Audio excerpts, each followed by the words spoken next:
Welcome. In this video we'll learn about catching specific exceptions in Python, raising exceptions, and finally clause. Let's discuss about we can add specific exceptions. A try clause can have any number of except clause to handle them differently, but only one will be executed in case an execution occurs.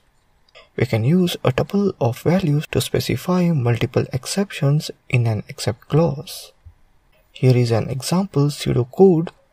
Let's open the terminal. You can see that Python interactive shell is open now. I'll declare one try block and pass on statement there, except with value error for handling single exception. Now let's see that we can handle multiple exceptions, type error, and zero division error. Lastly, I'll declare except and it handle all other exceptions. This is how we can declare our exceptions. Let's see how can work on raising exceptions. In Python programming, exceptions are raised when corresponding errors occur at runtime, but we can forcefully raise it using the keyword raise. We can also optionally pass in value to the exception to clarify why that except was raised. Let's take an example using keyword raise and keyword interrupt.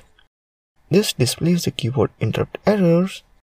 Raise another exception called memory error with valid argument and see it raised an error called memory error. Open another terminal, type command Python. Your interactive shell is open now. Let's see an example on raise exceptions. Declare one try block to handle my exceptions. One variable called a we are inputting here. Let's insert one condition. If value is less than 0, then raise an error. Using raise keyword, I'm inputting value error method here. I'm catching the exceptions called value error. Print the error message there. Lastly, we will use final clause. The try statement in Python can have optional final clause. This clause is executed no matter what and is generally used to release external resources. For example, we may be connected to a remote data center through the network, or working with the file, or working with graphical user interface. In all these circumstances, we must clean up the resources once used, whether it was successful or not.